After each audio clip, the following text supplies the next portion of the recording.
మంగళవారం మంచిది కాదు అని ఒక కుక్కని కన్విన్స్ చేయలేం. శ్రావణ శుక్రవారం రోజు స్నానం చేస్తే స్వర్గానికి వెళ్తావు అని ఒక కోతికి నచ్చ చెప్పలేం. ప్రపంచంలో ఏ జంతువు ఫిక్షనల్ స్టోరీస్ నమ్మవు, నిజాన్ని నమ్ముతాయి. కానీ ఈ బూడిది రాస్తే దెయ్యం రాదు అంటే మనం నమ్ముతాం. ఈ రాయి లోపల పెట్టుకో ప్రపంచాన్ని ఏళ్తామంటే మనం నమ్ముతాం. మనిషి మైగ్రేట్ అయిన నాడు బానే ఉన్నాడు. 7,000 సంవత్సరాల క్రితం వ్యవసాయం కనిపెట్టాడు.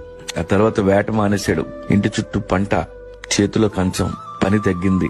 అక్కడి నుంచే అన్ని దరిద్రాలు చుట్టుకున్నాయి. తర్వాత దేవుడు పుట్టాడు, మతం పుట్టింది, బిలీఫ్ సిస్టమ్స్ తయారయ్యాయి.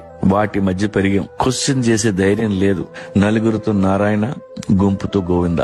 ఇప్పటికీ మైగ్రేషన్ లో ఉన్న అన్ని జంతువులు నిజంలో బతుకుతాయి.